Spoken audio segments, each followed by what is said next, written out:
Bonjour à tous, nous sommes le 4 août de l'année 2026. Bienvenue pour cette émission exceptionnelle réservée à YouTube. Et je remercie toute l'équipe de YouTube qui gère la France comme les États-Unis. C'est une joie que cette émission fut popularisée par votre aide et par les amis de Côte-François. Un grand bonjour à toutes les personnes qui nous suivent. Il y a beaucoup de monde et je pense aux anciennes personnes comme aux nouvelles. Un gros bisou d'affection à tous. Cette émission est dédicacée à Claude-François Junior, à Jean-Marc. Je n'ai pas grand-chose à vous dire, sinon une bonne santé et puis une longévité. Parce que Claude, lui, parlait souvent d'une longue vie. Il croyait même vivre 200 ou 300 ans. D'ailleurs, le docteur Elbaz dira que Claude pensait vivre très longtemps et ne jamais vieillir. Il n'avait pas prévu de vieillir. Il resterait toujours jeune jusqu'à sa mort. C'était à dire aussi. Émission dédicacée aux Claudettes. Toutes les Claudettes, alors je ne vais pas à chaque fois dire vos noms et vos prénoms, vous savez de qui il s'agit. Émission dédicacée à Nathalie pour ses deux chaînes, Nati Clo-Clo, Nati Voyage. Nati Voyage est une chaîne produite par Nathalie et les amis de Claude-François, mais c'est une chaîne, si vous voulez, qui montre un peu la France dans tous ses voyages. C'est une chaîne qui est un petit peu moins connue, Nati Voyage, que Nati Clo-Clo, ou Nati Clo-Clo, c'est une chaîne très popularisée par Nathalie et les amis de Claude-François. Les amis de Claude-François, c'est, pour que les gens comprennent, tous ceux qui visitent encore le moulin et qui ont fait une sorte d'association de cœur et d'amour en hommage à un être qu'ils aiment encore beaucoup, Claude-François. Dans la précédente émission, je vous ai dit que cette émission irait au moins en 2 parties. Nous sommes dans la seconde partie. Il pourrait y en avoir d'ailleurs une 3e, je vous l'annonce à l'avance. Donc nous abordons la 2e partie sur l'applique électrique et la salle de bain. Mais avant d'aborder cette 2e partie, je veux remercier les personnes qui nous aident à faire cette émission, dont une personne qui a envoyé une photographie inédite de la salle de bain de Claude-François. Cette photographie, on arrive à la dater. J'ai réussi à la dater. Ça n'a pas été très compliqué à dater cette photographie, tout simplement parce qu'au 11 mars 1978, Claude-François dispose dans sa salle de bain d'une robinetterie. Cette robinetterie est tout en or. Tout dans la salle de bain est en or, la robinetterie complète de sa salle de bain comme de son l'évier. Une seule chose n'est pas en or, c'est l'applique qui l'a tué qui était en cuivre. Et d'ailleurs, je faisais cette petite remarque qui est constructive dans la mort de Claude-François, que on sera un petit peu étonné que la seule chose qui l'ait tué dans cette salle de bain n'était pas en or. Mais évidemment, si on désire monter une affaire, toute une histoire à dormir debout, c'est préférable que l'applique coûte pas cher, qu'on puisse la trouver dans le bazar du coin.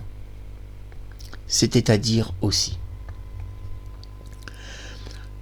Dans tous ces courriers que je reçois, surtout de Nathalie, et puis aussi d'autres personnes, mais Nathalie est un petit peu plus privilégiée parce que elle connaît bien l'univers Claude-François, elle sait des choses, elle est capable de nous donner des informations si je lui demande.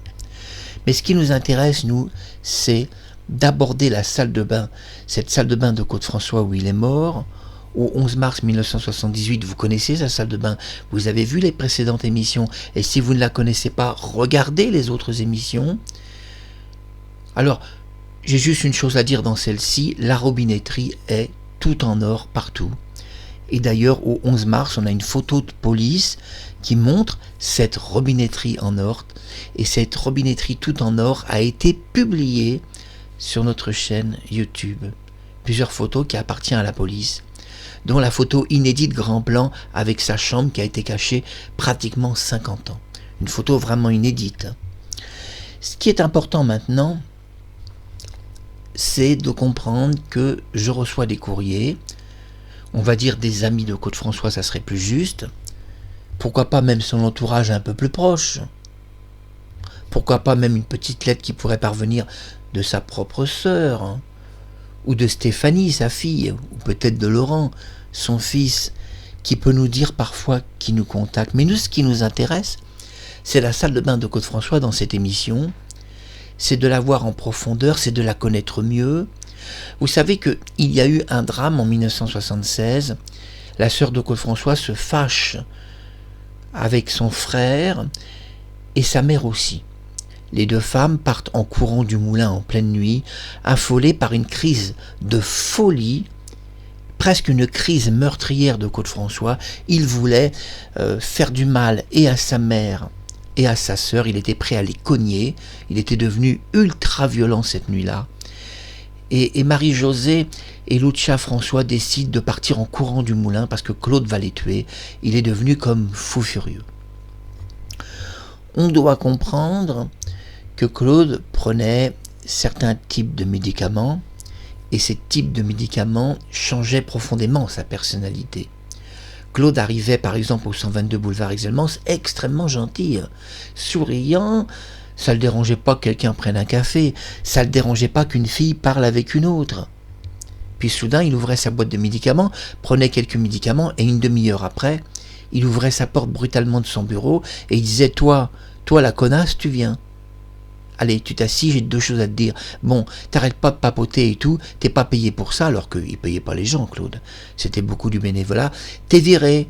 Et ce qu'on va faire, tes affaires, on va les balancer sur la route. » Mais ça, il ne piquait ses crises de folie que quand il ouvrait une boîte de médicaments. Ce qui prouve que ces médicaments affectaient sa personnalité. Et d'ailleurs, il n'écoutait pas ses médecins, Claude François. Parce que ces médecins l'avaient prévenu que certains types de médicaments pouvaient changer totalement sa personnalité et le rendre agressif et violent. Donc on explique parfaitement les crises d'humeur, les sautes d'humeur. On aurait pu dire finalement, s'il n'avait pas pris de médicaments et qu'il avait eu ses humeurs à l'état naturel, que Claude François était un lunatique, au sens profond du terme, capable du pire comme du meilleur en un instant seulement. Mais on se souvient aussi d'un homme gentil, tolérant, amoureux de son public, amoureux des gens, capable de tout donner, même sa chemise, capable de donner de l'argent à un clochard dans une rue, même de lui offrir un sandwich, capable d'inviter quelqu'un au restaurant, même un pauvre, puisqu'un jour il a invité au restaurant un clochard. Claude arrivait devant un beau restaurant chic, il était à la sortie d'un gala. Il voit près du restaurant un homme mendiant sans argent, pas un sou, rien en poche. Plutôt que lui donner une pièce se disant que le soir il va pas pouvoir manger avant le lendemain, le temps de trouver un magasin qui soit ouvert, parce que dans certaines villes il n'y a pas de magasin ouvert la nuit. Surtout en 1976, 1977, Claude voit ce clochard comme ça dans une rue, tendre la main. Le clochard reconnaît Claude François, il se dit bon que c'est un homme assez fortuné, Claude à cette époque-là il va lui tendre un billet. Non, Claude a une meilleure idée que cela, lui offrir un petit billet, mais pas maintenant. Après une petite surprise, Claude se penche sur lui et lui dit « Vous n'avez pas mangé depuis combien de temps ?» Et le clochard répond « Depuis plusieurs jours. » Et Claude sourit, mais il ne se moque pas de lui. Et bien il dit « Ça tombe bien, parce que je sors de gala, je rentre... Après les galas, je vais régulièrement manger au restaurant. Et puis j'ai une idée qui me passe en tête. Surtout, me dites pas non. Je vous invite au restaurant, on va manger ensemble, je paye le repas, vous pouvez commander ce que vous voulez, même un bon vin. » Le clochard explique qu'il voudrait bien le suivre dans ce restaurant, mais que le restaurant va le refuser. D'ailleurs, c'est un restaurant où plusieurs fois il a été insulté par les restaurateurs. « Toi, va-t'en, le clochard, dégage d'ici, on ne veut pas te voir. » Et Claude explique, bon qu'il est Claude François, que si jamais le restaurant décide de le sortir, il appelle la police. Et puis il lui tend la main, il dit « Venez, on va manger au restaurant. » Claude arrive avec ce clochard dans le restaurant, où le restaurant, bon, ils avaient vraiment jeté dehors cet homme. Et là, bon, c'est Claude François avec cet homme qu'ils ont jeté dehors plus d'une fois, ou qu'ils ont insulté. Claude s'explique, j'ai invité un ami à dîner, vous y voyez un inconvénient, vous voulez le jeter dehors? Le restaurateur sourit, reconnaît Claude François, mais non monsieur François, quelle idée, tout le monde, vos amis sont les bienvenus, on va vous trouver une grande table, peut-être une table un petit peu éloignée de la foule pour manger discrètement. Non, non, répond Claude François, non, non, pas une table au fond qui serait cachée du public. Mon ami, il lui met la main sur l'épaule, mangera devant tout le monde à la première table. Provoquant un peu le restaurateur. Le restaurateur a compris que c'était une provocation. Mais bon, il avait quand même Claude François dans son restaurant, c'était déjà quand même pas mal. Et puis voilà que ce clochard est devenu l'ami du restaurant, et quelque temps plus tard, il a même trouvé dans ce restaurant un emploi de laveur de vaisselle, et il a retrouvé même une situation, et il est sorti de la rue, grâce à une rencontre fortuite avec Claude François. Cette nuit-là, Claude mange avec lui. Bon, les restaurateurs un peu, ça étouffait un peu, parce que vous savez, la classe de certains restaurants. Et quand Claude part, il lui tend un billet, et il dit au restaurateur, d'ailleurs c'est Claude François qui lui a dit, dites-moi, vous n'avez pas des fois besoin de quelqu'un qui fait la vaisselle dans un restaurant, hein? Et le restaurateur dit, monsieur François, si vous nous conseillez quelqu'un, et il montre de son doigt le clochard. Et il dit, mon ami, il n'a pas de travail en ce moment. Et le restaurateur lui dit, mais monsieur, vos amis sont nos amis, hein. Eh bien, vous dites à votre ami qu'il pourra venir dès demain, après-midi, et on lui offre une place de plongeur. Mais bon, ça ne sera pas déclaré, hein. Oh, Claude répond, moi vous savez, dans mes entreprises, mes salariés sont des bénévoles, alors on l'engage comme bénévole, mais il sera quand même bien payé. Il a dit convenablement pour manger et trouver un appartement. C'est ce qui s'est passé, il a sauvé un clochard d'une rue. Une belle histoire que je devais raconter aux amis de Claude François, où tant de fois on a expliqué que cet homme était un monstre. C'est pas si vrai non plus qu'il était un monstre. C'était quelqu'un capable d'inviter un clochard dans une rue à dîner dans un restaurant chic. C'était à dire et à redire auprès de son entourage, dites-le partout. Mais ce qui nous intéresse dans cette émission, c'est pas le bon cœur de Claude François, qui est quand même très très connu, hein. C'est quelque chose que personne peut inventer, son bon cœur, c'est très connu de tout le monde. D'ailleurs, tout le monde savait qu'il avait la main sur le cœur, des bouteilles de vin, c'était un pharaon, avec toute une cour qu'il entretenait bien, Claude. Je dirais que les personnes qui étaient le plus mal entretenues, c'était finalement sa petite cour, qui était la plus proche, la plus personnelle. Sylvie Mathurin, qui avait un petit billet de 50 francs de temps en temps, il aurait été préférable qu'il lui donne un gros billet de 500 et plusieurs fois par mois. Pareil pour ses Claudettes, et parfois qu'il leur donne un billet sans même le noter sur leurs heures de travail de Claudette, puisque Claude notait tout. Mais bon, c'est pas grave, il avait une entreprise. On peut le comprendre. 11 mars 1978, la police effectue des photographies dans son appartement. On découvre la robinetterie en or de Claude François. Beaucoup de gens, c'est vrai, ignoraient que Claude, très influencé par l'univers de Frank Sinatra, son idole, et Paul Anka, qu'il adorait aussi, il adorait Paul Anka, ça n'a pas trop été dit, et Elvis Presley. Hein. On dit qu'Elvis Presley avait une robinetterie en or, c'est ce qui se dit. Alors là, je ne connais pas trop Elvis. On pourrait peut-être interroger les membres de YouTube. Vous qui publiez tant de vidéos, vous devez connaître un peu Elvis. Mais je pense que cette robinetterie en or d'Elvis est tout à fait possible. En tous les cas, Frank Sinatra avait sa robinetterie en or et Claude le savait. Il décide un peu de copier son idole, de l'imiter un peu. Il l'imitait, mais il portait pas le chapeau Frank Sinatra. Hein, moi, je porte le chapeau de Frank Sinatra. Et oui, je porte son chapeau, c'est le chapeau de Frank Sinatra. Vous voyez, vous savez des choses, je vous apprends des choses. Moi, je porte le chapeau du plus grand artiste des États-Unis, hein, qu'on a dit même par moments chef de la pègre. Mais je ne crois pas quand même que c'était totalement vrai, qu'il était chef de quelque chose. C'était surtout un chef musicien extraordinaire et un très bon chanteur. Claude avait une idole, Frank Sinatra, mais il ne le copiait pas au point de porter son chapeau. Non, moi j'aime bien Frank Sinatra, mais moi je porte son chapeau. C'est l'avantage par rapport à Claude. J'ai un petit temps d'avance sur lui. Moi, j'ai le chapeau Sinatra sur la tête. Le chapeau des Américains, le préféré des Américains. Le blanc. D'ailleurs, Michael Jackson portait ce chapeau. Hein, vous connaissez ses chansons les plus populaires.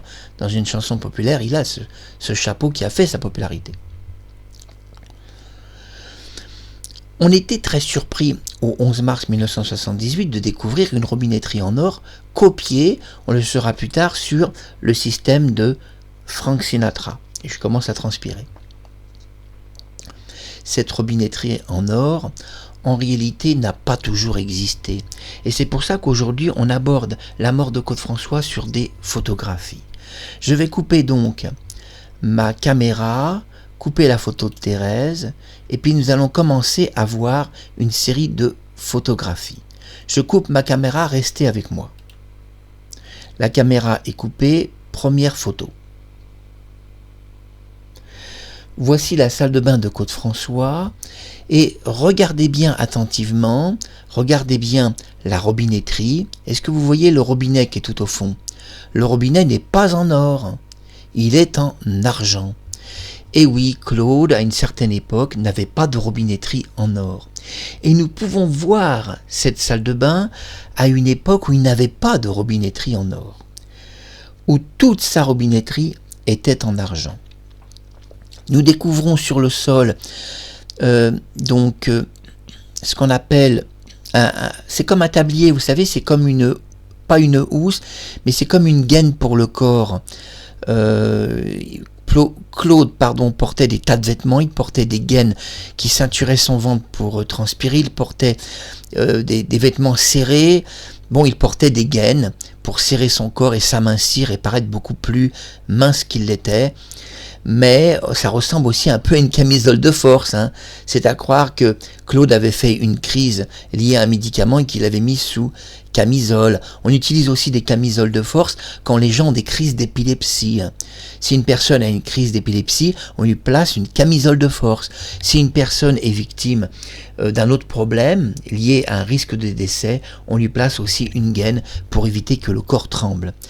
Mais là, nous ne sommes pas le 11 mars 1978 parce que la robinetterie, elle est en argent, elle n'est pas en or. On se trouve bien avant l'année 1978 et on découvre, regardez bien sur votre droite, on découvre les toilettes de Claude-François. Je dirais les toilettes, je dirais le bidet de Claude-François. Le bidet, ça ressemble à des toilettes, regardez bien, on dirait ces toilettes, mais ça peut tout à fait être un bidet. Claude aimait avoir des toilettes et un bidet. Le bidet permettait à cette époque-là, on l'a de moins en moins, mais moi j'ai ça dans ma salle de bain, permet de se nettoyer les fesses. Un bidet se remplit d'eau, on le ferme et une fois que c'est rempli d'eau, avec votre main à l'arrière, vous pouvez nettoyer votre fesse. On utilise le bidet et l'eau quand on a une grosse diarrhée. Parce qu'avec le papier, on ne peut pas tout essuyer et excusez-moi de vous écœurer. Donc, on trempe ses fesses dans le bidet et avec sa main ou un gant, on nettoie bien et ça rafraîchit et ça nettoie les fesses. Le bidet est utilisé également par les femmes. Ça leur permet d'avoir une hygiène sexuelle beaucoup plus importante parce que les femmes sont contaminées beaucoup plus vite que les hommes. Les hommes, leur sexe est extérieur. La femme, le sexe est entièrement intériorisé. Ainsi, la femme est dans l'obligation pour laver son sexe de rentrer, excusez-moi l'expression, un peu ses doigts dedans et de les nettoyer en profondeur, alors qu'un homme n'a pas besoin. Il tire sur son capuchon, excusez-moi l'expression, et en tirant sur son capuchon, il peut voir son petit zizi ou son gros selon le modèle, et ne rigolez pas, et son petit beau rose, s'il est bien entretenu, ou un peu violet si les gens se lavent mal, et donc un homme a plus de facilité à se laver qu'une femme. Le bidet a surtout été étudié pour la femme. Regardez bien, au-delà du bidet, nous pouvons voir sur le mur, toujours en argent, le papier toilette, et nous voyons que la salle de bain de Claude, elle n'est pas très propre, elle est un peu sale. On voit que le bord de la baignoire est très abîmé, on voit les coins qui sont un petit peu sales.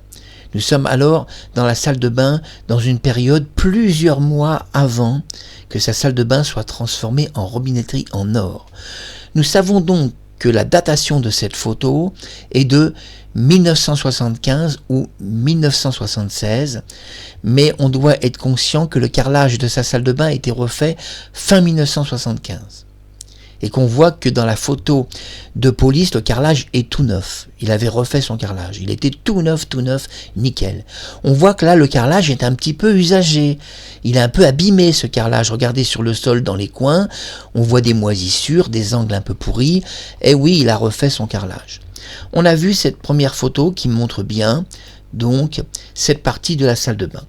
Nous allons voir maintenant une deuxième photographie. Cette fois-ci, c'est la photographie où on voit le bidet. Et regardez bien, au-dessus du l'évier, on voit un miroir. Vous voyez le miroir, et sur le l'évier, on voit qu'il y a des produits buccales, puisque Claude se lave bien la bouche, il utilise des produits pour la bouche. D'ailleurs, ces produits ne sont pas que pour lui, mais pour les filles qui visitent son appartement, souvent que des amis, où il ne se passe rien d'autre que de l'amitié, ou pour les gens qui l'hébergent au boulevard Exelmans, parce que ce qui n'a pas été dit par sa sœur, ni par Fabien Lecoeuvre, que j'aime infiniment, qui est vraiment une bonne personne, Fabien, c'est que tu n'as pas assez écrit, Fabien, sur le fait que Claude hébergeait des gens dans son appartement du 46 boulevard Exelmans. On nous parle que Claude hébergeait des gens au Moulin, c'est faux.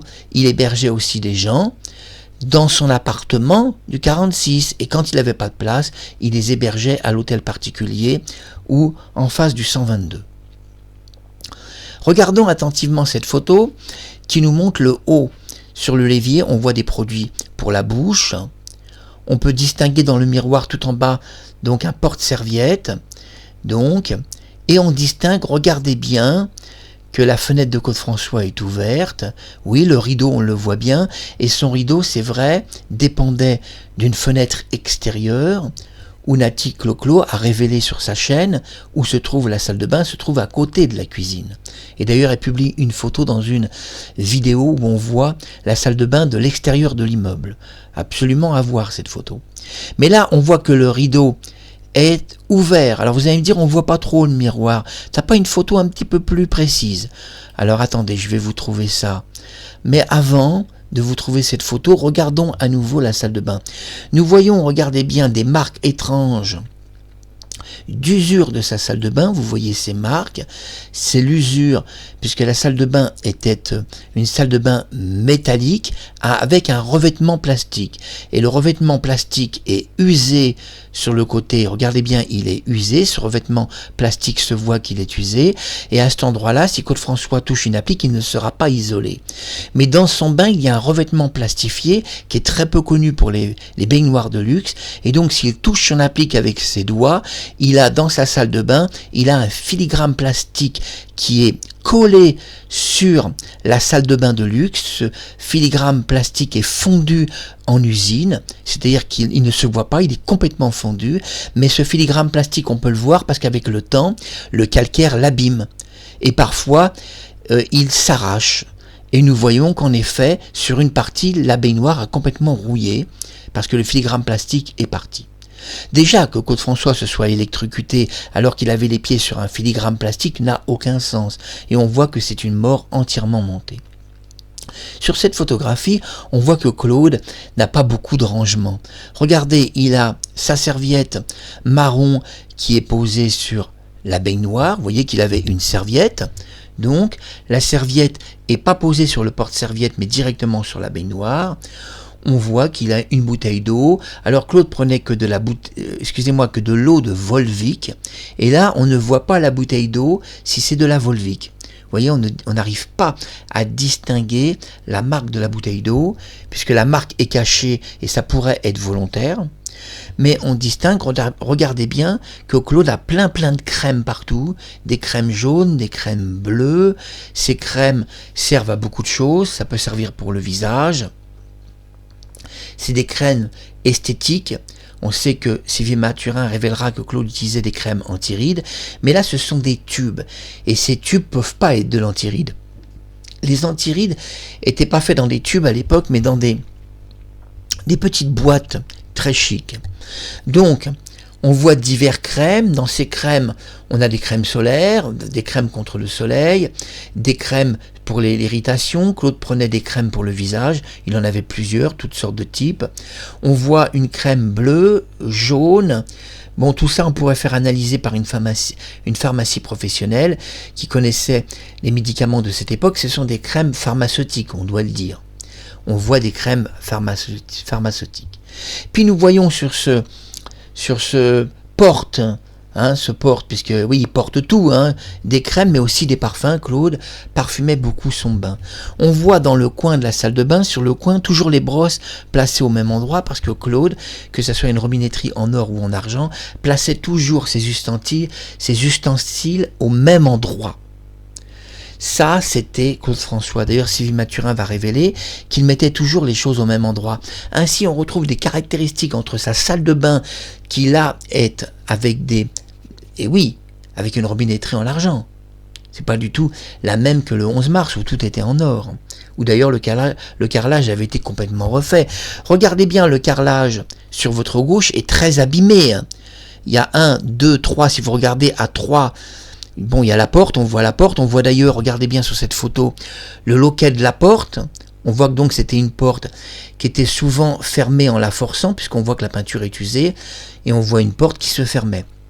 Il y avait donc une porte qui se fermait à clé, qui se fermait avec une clé. On peut le savoir grâce au loquet. Regardez bien un carrelage, 2, et au 3e, on voit que toute la rangée du carrelage est abîmée. Évidemment, le 11 mars 1978, ces 3 carrelages complètement abîmés ne l'étaient pas le jour où la police a fait son enquête, parce que tout le carrelage avait été refait de sa salle de bain. Continuons cette exploration de sa salle de bain avant sa mort, c'est-à-dire avant que la robinetterie en or soit placée. Nous voyons enfin, de très près, la photographie du lavabo de Claude, avec évidemment, oui, Claude utilisait, alors il avait de l'oxygéné, Claude aimait bien l'oxygéné s'il avait un petit bobo, il avait aussi des produits pour sa bouche, il aimait avoir des produits à base de menthe, et regardez bien, on voit que le produit qui est sur son l'évier, c'est un produit, vous avez vu, qui est bleuté, donc à base de menthe. Claude aime les produits pour la bouche à base de menthol. Quand il parle, il doit sentir la menthe fraîche. Regardez bien attentivement. On voit le miroir. Le miroir, ce qu'il y a de bien dans cette photo, c'est que le miroir, regardez, était à l'époque posé autrement. En 1978, le miroir était posé directement rectiligne au lavabo. Oui, le miroir était rectiligne au lavabo. C'est-à-dire, il était posé, centré, comme tous les miroirs le sont. On voit sur le lavabo, regardez bien, que le lavabo avait été refait avec du mastic et que l'endroit était un peu dégueulasse. Regardez bien sur votre droite, près des bouteilles, le carrelage est tout moisi, tout abîmé, tout sale. Et on voit que Claude a été obligé de demander de refaire le mastic de son évier. Le mastic d'ailleurs, regardez, est frais et a été posé il n'y a pas très longtemps, sinon il serait aussi sale que le reste. Dans le coin de sa salle de bain, on voit un coin, c'est pas une photo qui est grise, le coin en réalité c'est parce que le carrelage n'était pas très beau, abîmé. On voit le rideau et on distingue la fenêtre, où Nathalie Cloclo a diffusé sur sa chaîne une photo extérieure de l'immeuble où elle nous explique où se trouve la salle de bain de Claude. On voit qu'en effet, il avait, Claude, une fenêtre dans sa salle de bain. Vous allez me dire, oulala, Marc Harriman, il nous parle, il veut nous dire quelque chose. Eh bien, on est étonné qu'à 14h30 précisément, alors il était, je précise, je me trompe, 14h25. On va pas faire une erreur de 5 minutes, on va me le reprocher par courrier. À 14h25, Claude allume toutes les lumières de sa salle de bain. Il allume les 2 lumières au-dessus du lavabo et il allumerait, selon le dossier d'enquête de police et les témoins, une 3e lumière qu'on ne connaît pas d'ailleurs, qui serait celle de son applique. Bon, il allume à 14h25 3 lumières dans sa salle de bain, alors qu'on nous explique que ce jour-là c'était une journée ensoleillée, il faisait beau, quelle belle journée, il y avait du soleil, on nous dira, Marie-Thérèse le dira, Kathleen, et on a même reçu du courrier qu'il y avait une belle journée ensoleillée. Eh bien, puisqu'il y avait du soleil, pourquoi il n'a pas tiré son rideau ? Comme dans cette photo, on voit que le rideau dans le miroir a été tiré, et on voit qu'il peut prendre un bain sans être vu de ses voisins, puisqu'on voit que la fenêtre est haut perchée. Suffisamment haut perché pour qu'on puisse distinguer sur le mur si l'applique existe ou pas. Et évidemment, le miroir ne reflète pas d'applique sur le mur, et on est ennuyé qu'à une époque où sa robinetterie était en argent, l'applique n'existe pas, et que sur la photo de janvier 1978, où la robinetterie est en or, l'applique n'existe pas non plus.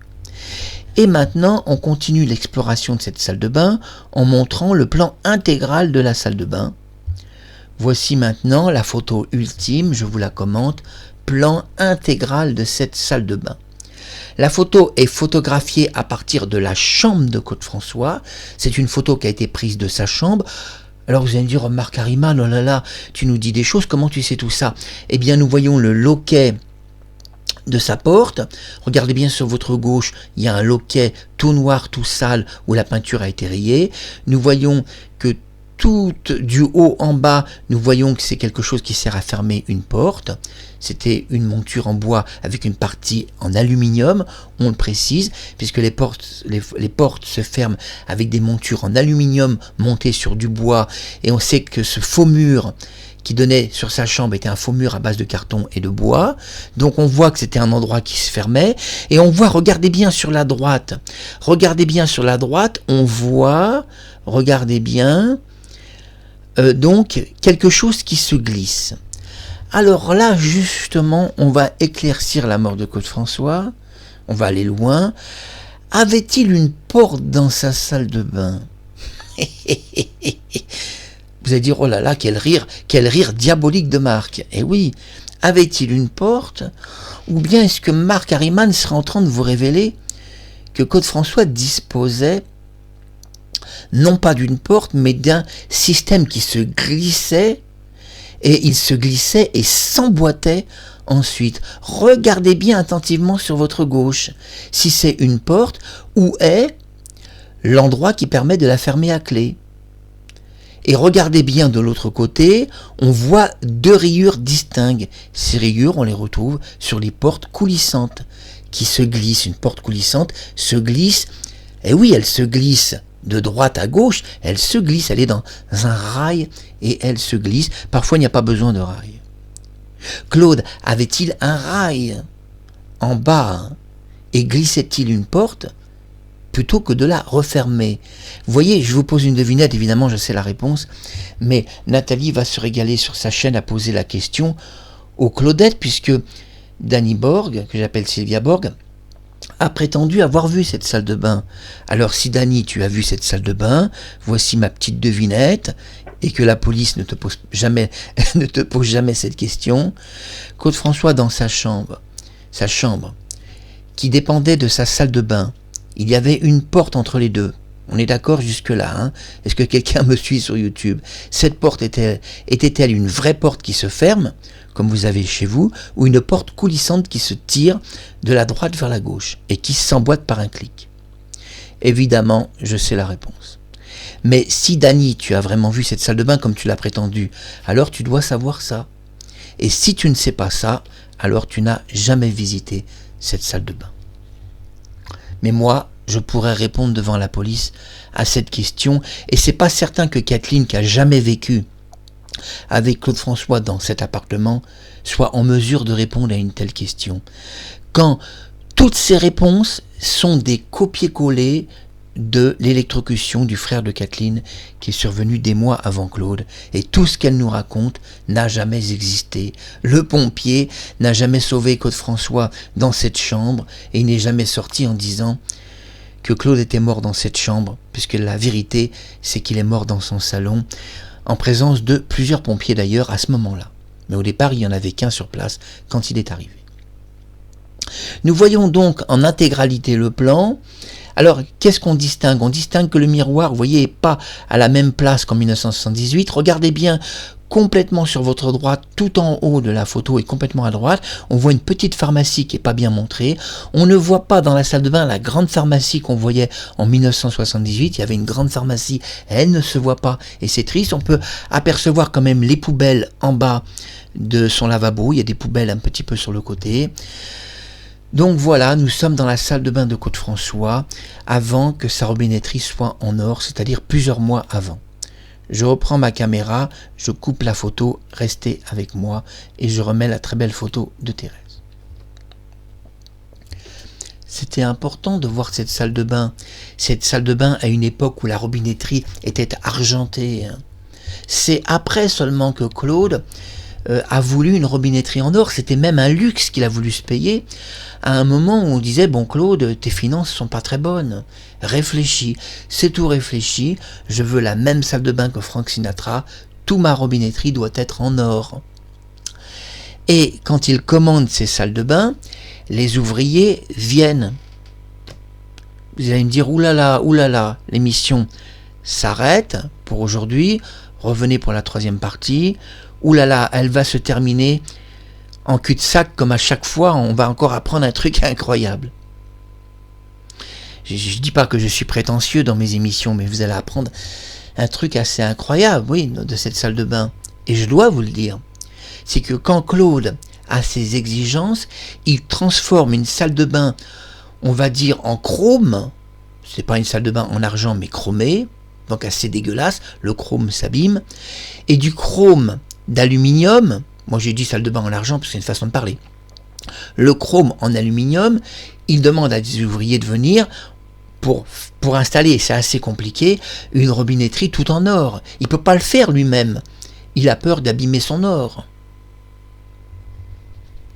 Quand on parle une salle de bain en or, on sait que c'est souvent du plaqué or, c'est pas forcément de l'or massif. Vous imaginez ce que coûterait une plaque de 800 grammes en or massif, mais il faudrait être milliardaire. Non, quand on dit une robinetterie en or, on parle d'une robinetterie souvent en plaqué or. Quand tu dis que tu achètes une bague en or, elle n'est pas toujours en or massif, mais une bague, vous pouvez vous la payer en or massif. Mais une robinetterie, c'est pas évident. L'or massif coûte cher. Claude explique qu'il a changé d'avis, sa robinetterie en chrome est dégueulasse, tout s'abîme, on doit refaire le carrelage. C'est en 1975, fin 1975, qu'il refait intégralement tout le carrelage de cette salle de bain. Ce qui explique que dans la photo de police, tout le carrelage est nickel. Nickel, tout est beau et propre. Toute la salle de bain avait été refaite, mais petit problème quand même. Comme il est étonnant que Claude a pensé cette salle de bain, qu'il l'a dessinée, qu'il a choisi sa robinetterie en or, que les ouvriers sont venus travailler, et pourtant il y a une seule chose qu'ils n'ont pas installée dans cette salle de bain, quand toutes les pièces en or ont été assemblées, une seule chose n'a pas été installée par ces ouvriers, c'est l'applique qui l'a tué. À bientôt sur YouTube.